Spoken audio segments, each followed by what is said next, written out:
Calling Highguard Concord 2 is easy, yeah, but let's be honest here, you're missing the big picture. The real truth is that fantasy as a genre might have been a mistake. 2 years ago, I brought up a little unknown company called Wildlight Entertainment in a couple videos about the plot and tone of Titanfall and Apex.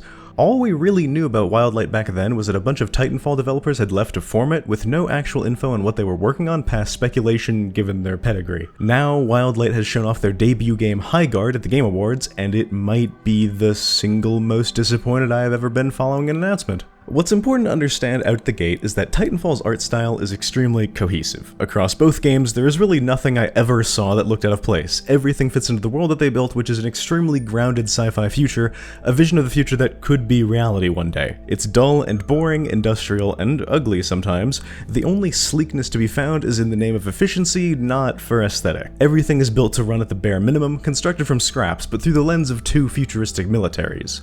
It's got that rusted, worn, and salvaged look for everything, but it's filtered through the lens of the IMC and the militia, who are just trying to kill each other as efficiently as possible. It doesn't make the world look like a junkyard just came alive and started fighting itself, because why the hell would a military do that? If it wasn't, media that often depicts rusted, worn, salvaged stuff is like Mad Max.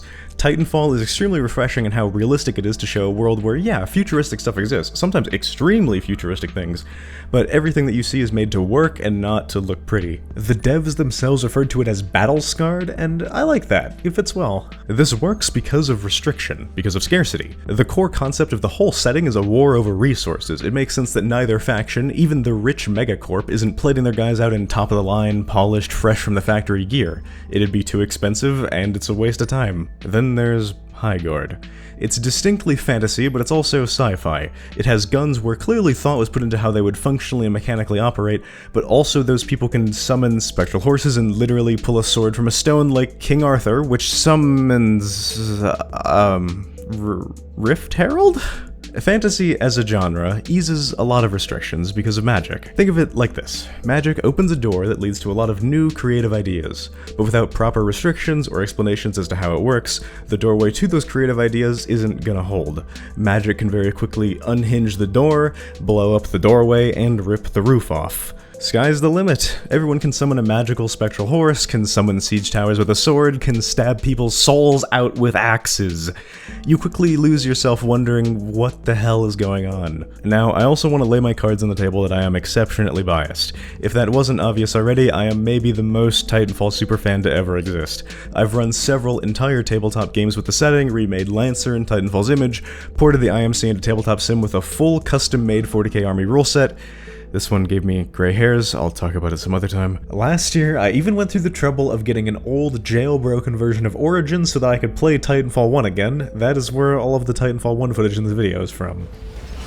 Motherfucker's playing Tone in Titanfall 1. For context, EA has tried to bury Titanfall 1. You can't download it at all in the modern EA launcher anymore, even though the servers are still up. And the videos that I made on Titanfall cover some real deep lore cuts that no one cares about except me. I bring this up to highlight not that I'm annoyed that Highguard isn't more Titanfall. Obviously, it's not going to be more Titanfall, they don't own the rights anymore. I bring this up to get across that I was really invested in whatever these devs made next. I wholeheartedly thought they would keep to their guns and lean back into the gritty, grounded tone, you know, like they did the last time these developers left a company to make their own game in a new studio. Instead, they've leaned towards the complete opposite end of the scale. Magic is capable of anything, so there are no limits. Suddenly, any emotional weight, any potential story that they're going to try to tell is pretty much gone. There are no restrictions anymore, magic has lifted them, why are we even fighting? Nothing will surprise you anymore either, you will quickly become numb to even the most insane reveals or showcases of power.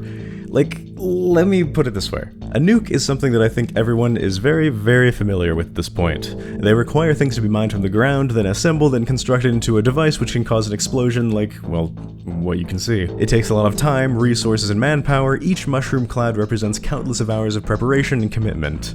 Both Titanfall games end with something similar. In one, Demeter explodes and the entire planet goes with it.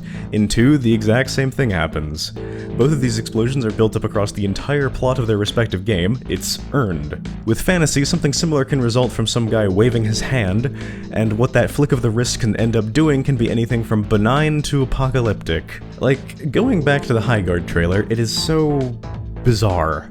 They clearly care enough to ground the world a little. They show mechanical stuff like someone setting a bomb like it's Counter-Strike, when the shot literally before this showed someone in a Super Saiyan pose going which caused a huge explosion. This pose is exactly what I'm complaining about. It could mean so many things. I'm sure you yourself have seen in other media where this exact pose represents like a stealth empower or a summoning or a channel of some kind, or like 15 seconds earlier where the exact same pose meant a transformation, but in this case it's actually an outward facing earthquake. Obviously. It's hard to take your world seriously when fantasy elements are involved because, well, who knows what to take seriously. This lady over here is dropping her Type 95 for throwing knives, which actually appear to be more effective than the, you know, firearms. Then the next shot shows that her armor is basically a stripper outfit showing her midriff, which is fine, but it's not what I wanted. The Titanfall games never did any shit like this. Everyone is armored like you'd expect, and the only skin you see is pretty much exclusively faces or fingers. I am exceptionally disappointed that the same developers who made probably the most grounded sci-fi game out there have decided to make, no disrespect, fantasy garbage. And to be clear, fantasy isn't necessarily the problem. The genre itself isn't like inherently cursed, but it's uncomfortably easy to misuse the power that gives you as a writer and completely throw away whatever made your concept interesting in the first place. Basically, high fantasy is a crime. That naturally leads to the question of why exactly did they pick this, and I'm not going to be able to claim to read the minds of the developers at Wildlight, but I imagine a not insignificant amount of the reason is financial. Both Titanfall games were financial disasters. A significant reason for why that is pretty simply because more fantastical designs monetize better. Titanfall's art design, as much as I may love it so, is not exactly rife with opportunities to sell people booba. There's a reason Apex has shifted so hard into the characters that it has over faceless pilots. People like seeing larger-than-life characters who are hot. Pilots in bulky bodysuits who faces that you can't see, it's a hard sell over whatever new Marvel Rivals blonde woman is releasing this month. Props to Wildlight, they do have a page where they show all of the staff that are currently working there and the relevant experience for each person. This is very helpful and made this part of the video astronomically easier to make, so sincerely thank you. After taking a look at who they got for way longer than is acceptable and maybe goes into stalker territory, my big takeaway I had from looking at the staff was that only a quarter of the 61 staff at Wildlight worked on Titanfall. 16 worked on Titanfall, every single one of those worked on Apex as well, but there's also 21 additional members of staff who worked on only Apex and not Titanfall. That makes half of the company, which are definitely respectable numbers when it comes to how many are fulfilling their promise of their pedigree, but Titanfall 2 was made by about 90 people. That leaves 75 developers, larger than the entire team of Titanfall 1, that didn't make it onto the new project. To say the Titanfall team is scattered these days would be an understatement. Vince, the founder of Respawn, is off at DICE now working on Battlefield. Well, that was true when I originally wrote this, but never mind. As of the 21st of December, Vince got himself in a car accident at 100 miles an hour. His chosen quote in the art of Titanfall has certainly aged. The director of both Titanfall games, Steve Fukuda, tried to push a new Titanfall game into production last year. It got cancelled in spring of 2025, and he was subsequently fired after, along with hundreds of others. As far as I can tell, Fukuda is literally unemployed right now. Isn't the game industry so fun and normal? Other noticeably absent members that were really core to making Titanfall what it was would be Joel Emsley, the art director, who is unfortunately not at Wildlight. Emsley's quotes are all over the Art of Titanfall book. It's pretty clear that he had a very significant say in what made Titanfall look the way that it does.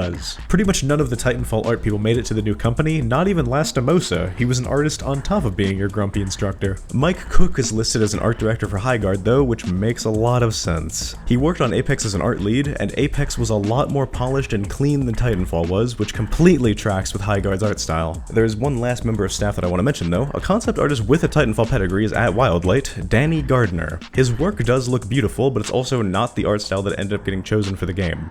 His depictions of things look pristine and pretty, his art is amazing, but it was clearly adapted heavily for the actual game by all of the other members of the Titanfall team. I could keep going, dissecting each and every staff member, but I think this paints a clear enough picture. Making something as big as a game is not something led by an individual or even a small group. It's made by everyone involved with the project.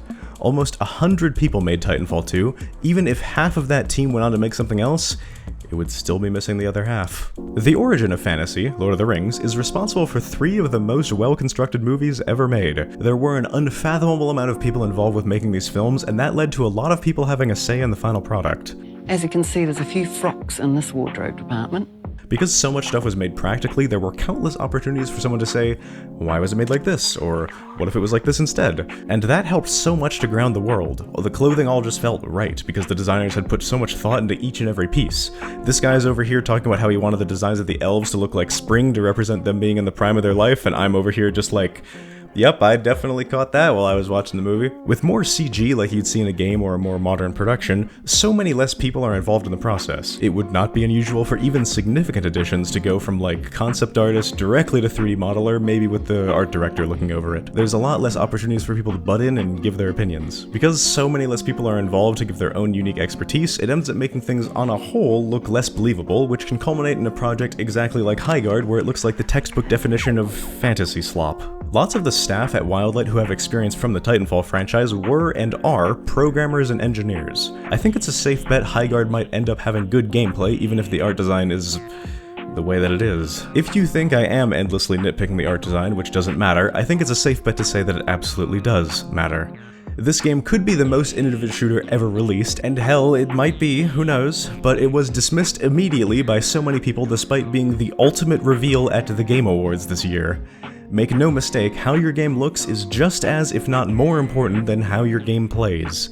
Unfortunately. If nothing else, I hope old Dusty learned what he truly should have from working on both Titanfall games and Apex. As long as they hire JB Blanc to play the villain, it'll be good. That'll save it. Actually, it does look like a MOBA. Can we get him to play the announcer, maybe? God, that would be good. Caustic announcer pack or Blisk announcer pack, you know, just whichever one of his roles that you feel like. Shadow of Mordor Orc announcer pack. I apologize that this video is super late. First, Vince died during the production of this video, and then Saint Nick sent me a very fun, very painful present directly to my kidney. This makes the second Christmas that I've had where Santa delivered kidney stones unto me, presumably because I had the gall to talk about Titanfall again. A very genuine thank you to my patrons for their support. You too could join their ranks and help pay for my medical bills so that I don't fucking die. Like, comment, subscribe, you know the drill, and maybe we'll get a Titanfall RTS someday. Well, maybe not, actually, now that Fukuda and 200 staff allegedly got laid off trying to make something Titanfall related. You're all bastards! And TV sucks! We hate you all! Good night.